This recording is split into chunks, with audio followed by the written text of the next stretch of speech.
Hi guys, I hope everyone's doing all right this evening. This is Andrew, and I'm going to be talking about my presentation on using technology in our mathematics classroom for our history of math course.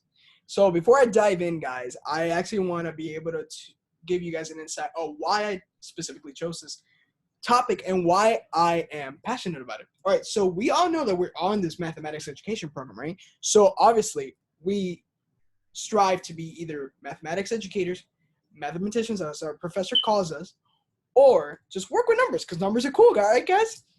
All right, so math, we all know that after all this fruitful exposure to it during these courses, we know all the applications now. We might not know all of them, but we do know most of the applications that it has to the real world and what it has to basically any kind of foundation to whatever we want our career to lead us to at the end. Now, the topic that I decided to choose was the fact of using technology more inside a mathematics classroom. So we all know that students today are always on their phones, they're always on their laptops, always on their iPads, always doing something that has to do with technology or just resonates with technology. Now, we've also proven from studies that have been conducted that technology can better enhance their understanding of certain concepts in different classes, maybe even at home with different personal matters, and that can also work with math. Let me go ahead and dive into our presentation so I can show you how it does. Let me go on full screen so I can show you guys. All right, so what's the big idea with math? Let's just talk about math first. All right, so math can often be said to be the language of the universe, just like the great math mystery documentary that our professor showed us. Math basically has been known to answer a lot of our questions about our reality, our existence, and we continue to ask it questions such as, is it an invention? Is it a discovery? What is it necessarily? Is math just all in our heads? We don't know. Math still remains a mystery, of course. Now, according to most students, this can be quickly debunked, and they can say, no, its abbreviation stands for mental abuse to humans. Because let's be honest, there's just students that don't like math. They just hate it. Not that they hate it because it's just math, but more so that they can't understand it. So they often get frustrated with it and they want to give up constantly. Now, it's our job as future educators, especially in the mathematics field, to be able to stop that, deter that from happening, so we can be able to influence and enhance our understanding of why math is so beautiful as we see it for sure. Now, why exactly do they see it as mental abuse to humans? Number one, easy. Students are often perplexed by and bewildered by these complicated math problems, solving the Pythagorean theorem, solving some quadratic equations, even extending to some high school students that are even taking calculus, and they're like, what the heck is all this thing about integral junk? And why is my teacher saying that this is integral to my learning? No pun intended. And all they want to say is, why can't math just do it herself? Now, let me show you guys some memes, because it's true. People write these because people often get frustrated with math. So, for example, math, easy. A lot of students say, when you realize that you won't use this very long formula while you're shopping, you think years of academy training have been wasted. But that's not the point. So students often see this as an opportunity to say, yeah, I am sure as heck not going to use this ever in my life. And then you go back to the original question. Yeah, if math would just grow up and solve her own problems, that'd be great, right? But let's go into a little bit of the real reason why I'm doing this presentation and why tech and math should honestly become one. Okay, so as educators, we want our students to become more involved inside the classroom with something that resonates them on a daily basis. What is that? Technology. Very simple. Like I said, students are always on their phones, their iPads, their computers, talking to their girlfriends, talking to their boyfriends. Who cares, right? But what if I told you, since we're entering a more technology-driven world, technology can be used more far beyond that inside the classroom? And to be honest, it already is. If you guys have taken the EME 2040 course, Introduction to Technology for Educators, you guys see that on a daily basis. It just happens. And this is actually a derivative, no pun intended, of the presentations that I have conducted before and presented before as part of my course, explaining why technology is important to be used inside the classroom. And that's exactly to show our students to become responsible digital citizens and global collaborators inside a mathematics classroom or just any classroom. But of course, we're talking about math because math is awesome and there's just nothing that can top math. All right, guys. So, like I said, studies conducted have shown direct correlations between success in the classroom and the use of technology, influencing, again, peer and global collaboration, working as a team, and responsible use in our technology-driven world. There's a lot of things that should be shooting up red flags today's world. So, students being able to be taught how to use technology responsibly can start in the classroom and can end at home. And we can teach our kids to be safe in these days and our future kids and grandkids. Because face it, guys, we are not going back. We're not reverting to anything. Technology is getting more advanced. We are in 2021 already. All right, guys. So first, in order to before I actually continue, I want to go over some of the ISTE standards for students. So let me go ahead and exit this real quick. Not going anywhere. You guys can still hear my voice, hopefully, and explain to you why it's very important to use technology in just any world possible. Okay.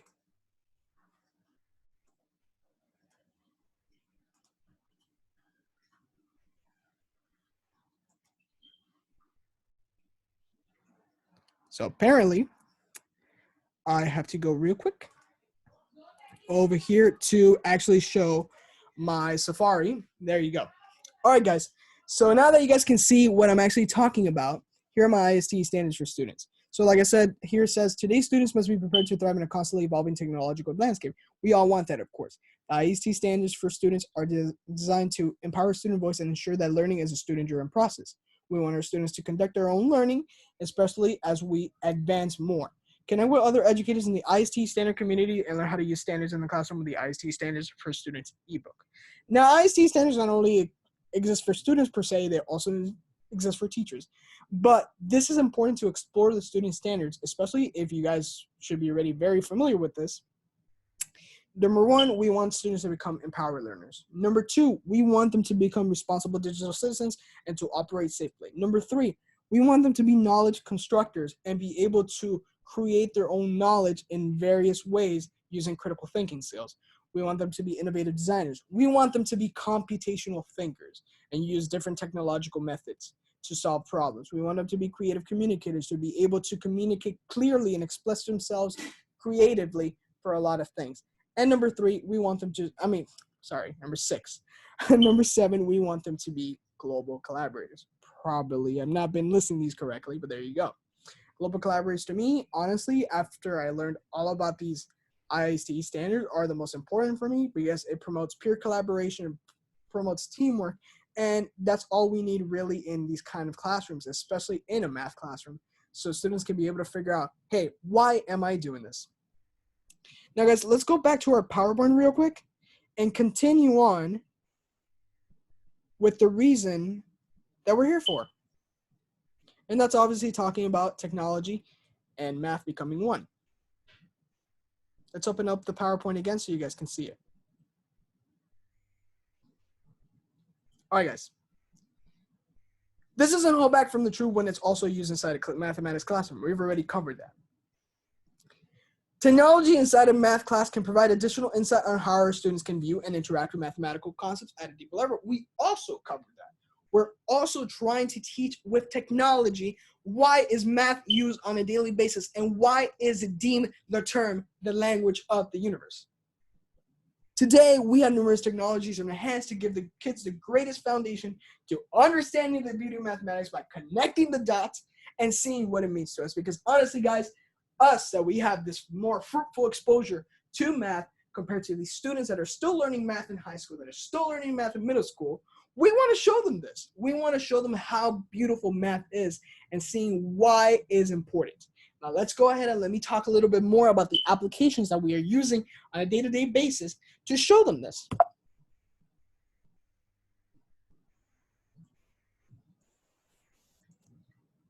We go to the next one. All right, mathematical apps for better understanding.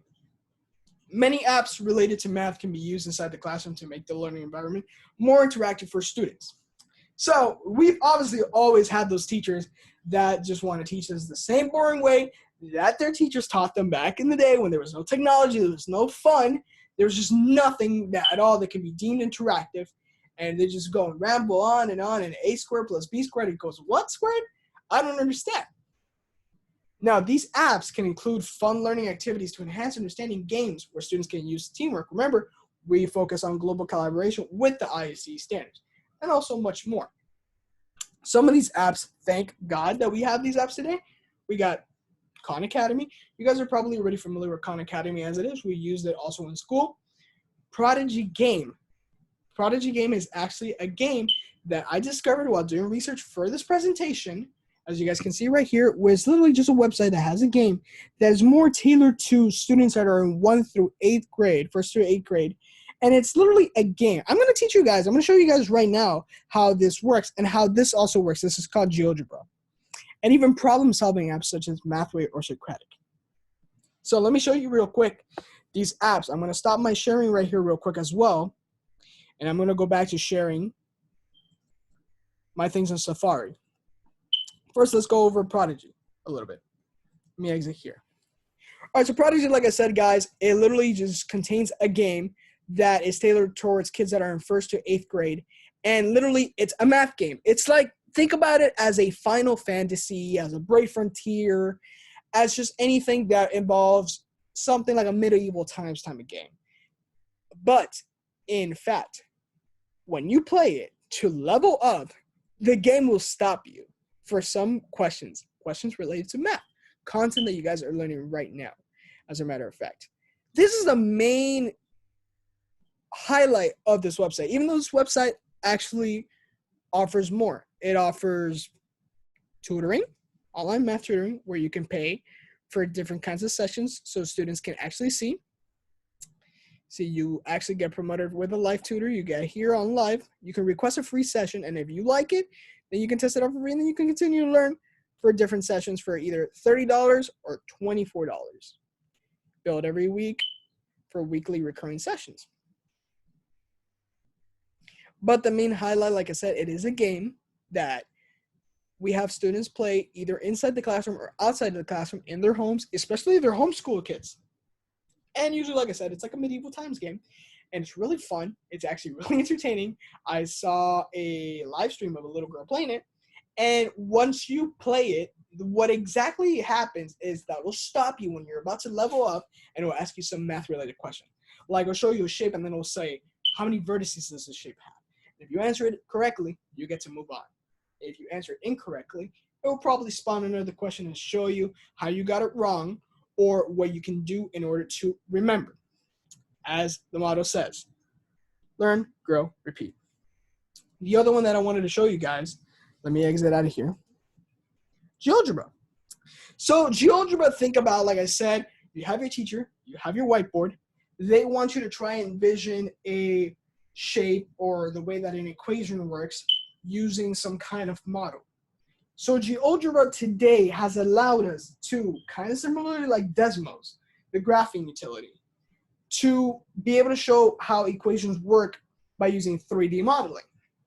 So for example, let's say I wanted to start a calculator and show something very simple. Let's go ahead and say I want to use a tool for graphing, right?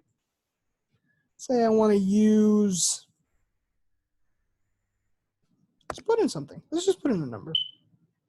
Anything we want. We could put, sorry guys.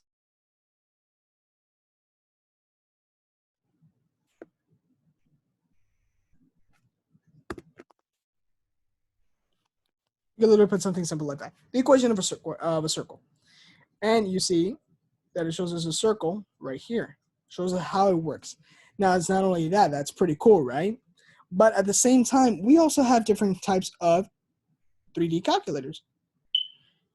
And we could put anything basically here to show us anything. So we could put, like, for example, the Pythagorean theorem, the equation. We could put a squared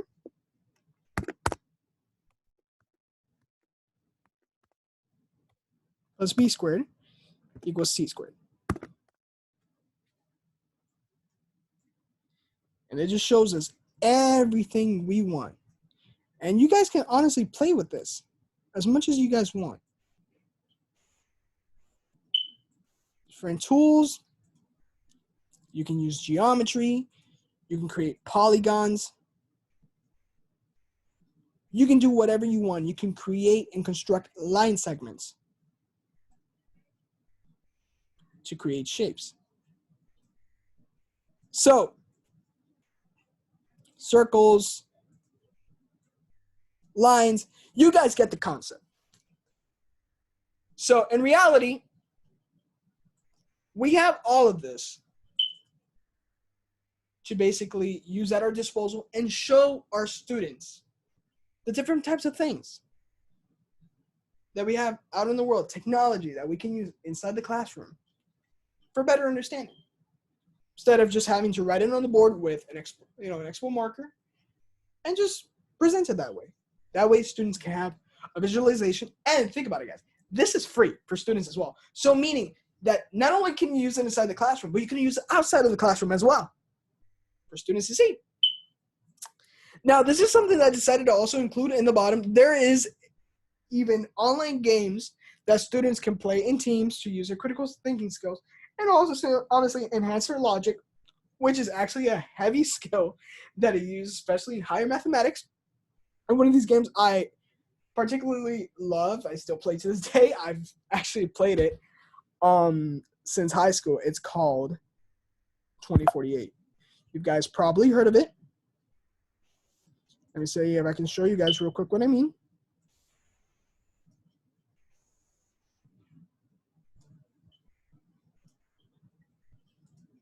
Let me share my screen here again.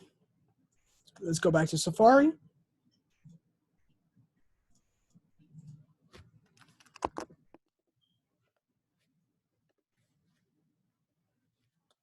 And basically, you play the game, and your game is to combine these tiles as much as you can. And your ultimate goal to do this is to actually get to the tile that contains the number 2048. Trust me, guys, I've tried to do this. I have gotten up to 1024, which is not bad, but it's a hard game. It gets harder, trust me, when you're trying to combine all these tiles. Very fun game to play. Let's go back to our PowerPoint.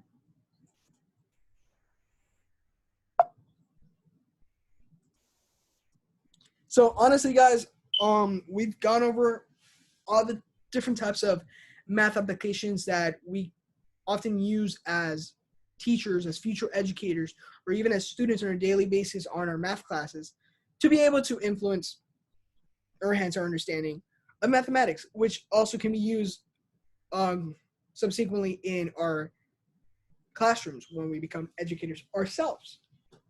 Just like I told you, we have Geogebra. Geogebra not only has the whole graphing calculator, graphing utility, the creating the line segments, the ability to create polygons as well to show us, kind of give us a little insight of everything. It also has different things like classroom activities, free lessons, very similar to Khan Academy actually, where you can watch the videos and you can answer the questions to practice a little bit. Now, what I want to focus on this slide, and this is actually reaching the conclusion to our presentation, is understanding real life applications of math. Because they can say, okay, that's cute and everything. We are using GeoGebra. We are using Prodigy game if we're a little younger. We are using things like this game that you introduced us to, Professor, Mr., however they call their teacher. That's all cute, but it's still not teaching me how do I apply math in real life. So at the end of the day, due to natural curiosity, students will still ask, why and how is math used in their daily lives? And it is important as educators to just pull that out of our arsenal, of our knowledge arsenal, and be able to explain that to them, how math is applied on a daily basis after even using these type of technologies that I showed you guys before. So one thing that I can propose, because I'm not a math educator, I'm just a math student. So I'm just learning myself on how to do these things as well. So one thing that I can say, for example, that I can propose while we teach a lesson, we can do many demonstrations and experiments in class, demonstrating how things work and how we can quantify them. So for example, we want to use also the example of the bowling ball and the little small ball to prove Aristotle's theorem that the heavier ball will probably fall, the heavier object will probably fall faster, reach the ground first, than the lighter object because given air resistance, right? He didn't do that with a bowling ball. He did it with something else. But with all of this, we can also get their feet a little wet with a little bit of history of that to show them that theorem, to show what Aristotle had said, but then to also show the disapproval of Aristotle's theorem using Galileo Galilei's theory. And we can also get their feet wet, which is, like I said, a little bit of history and math, and explain to them different concepts such as Pythagoras' discovery on the connection between math and music. So we all know that today's world, we also love music. We have apps like Spotify, Pandora, we have YouTube at our disposal. But then again, people don't understand that everything behind playing a musical instrument, everything behind an octave, plucking half of that octave to the string in a guitar, to percussion on a classical piano, on a grand piano, everything, all of that includes mathematical quantities. Those are fractions that are being played every single time. When you pluck a note on a string, when you hit it on a piano, anything. This is all math. It's all simple math. If you guys refer back to the Great Math Mystery documentary, you will see it. And as well, actually, if you just look at the cartoon, the old cartoon Donald Duck on Math Magic Land, you'll actually realize as well the whole thing. And you realize that math is just not for eggheads like Donald Duck says. Okay, guys, so another application, and this is something that I decided to include personally myself because I think this resource is great, is using things like Future Zoom. You guys are familiar with Future Zoom or not? I'm going to explain it to you what Future Zoom is. So Future Zoom is the opportunity for students to take virtual field trips with their teachers, their principals, or administrators, whatever in a school, basically, without having to physically go to the place, but they can be inside the classroom while taking a virtual field trip, like live virtual field trip to a certain location. It could be anywhere, planetarium, zoo, to study animal habitats. It can be a museum to study a little bit of history. And honestly, Future Zoom, just like other apps like Skype in the classroom, while you're inside the classroom and you're using it, you can even go on live conferences where you collaborate with real experts and professionals in a field in different places. For example, the professor or the teacher can get in contact with a real life expert or a real life professional on a certain field. Let's say, for example, engineering that uses math very heavily, and you can get them to talk a little bit about how they use math on a daily basis, how is it applied in their real careers, and like I said, they can even do the whole experiment that Aristotle and Galileo Galilei tried with the ball. That's fun. You can have different types of things because math is not only used in that kind of thing. You can have a computer scientist explain to you why math is doing it.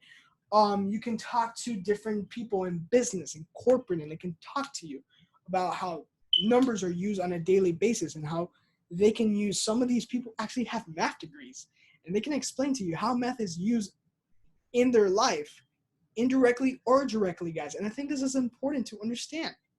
Now, also, as we go, students can also have open discussions with these experts. So once we reach out to the experts as teachers or professors, we can say, hey, look, my students want to talk to you. These kids want to talk to you because kids are naturally curious and they want to know about this. So can you do it? And throughout this, also, this is great because this is for budgetary reasons. This is also very affordable because sometimes in certain schools, the budget is not enough to take these kids on these different types of field trips. So Future Zoom has allowed us to do this, especially during this pandemic. So this is a great way for students to realize the real life applications of math, and not just math, just any subject out there that they even are remotely interested. But of course, our topic is more focused on why math is important and how math can be applied. And it's just so many things that you guys can take these students on with Future Zoom. Like I said, planetarium, zoo, you can take them to an engineering firm. You can even take them to a concert, music concert, or an orchestra, or anything. And you, as a teacher in these live virtual field trips, you can talk to them about the applications right there and then. And they're able to see it firsthand. If they're not there physically, why is it important? All right, guys, so as a conclusion, Math is still the language of the universe and can be used to describe a lot of natural phenomena or day-to-day activities like I discussed here in this presentation, and like you guys would see in future classes that you will have. We have a responsibility as educators not to just have our students understand the material needed, so not to understand why x squared plus b squared equals c squared, but to connect the dots on why it works so they can understand everything that's around them, the world around them, the universe, as math is the language of the universe. Like I said, we often do this with technology today, as that's what resonates with them. And throughout this, we can teach these kids and introduce them to a whole new world, Disney pun intended, of global collaboration and digital citizenship for a better tomorrow and even a better today.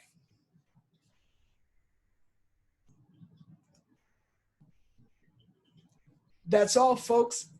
Gotta love Looney Tunes, gotta introduce this. So guys, thank you again for your time. Thank you for watching my presentation. This will also be uploaded on YouTube. So if you guys want to search it up, it's going to be under the same name, Using Technology in a Mathematics Classroom. My name is Andrew Palustra. That is my name on YouTube as well. Now, since this is for class and I'm going to be presenting this also in class and stream it, I want you guys to be able to throw any questions that you guys have me. So questions, or just like Michael saw, there will be no questions, or are there any questions? Thank you guys again for watching, and I hope you have a great rest of your day.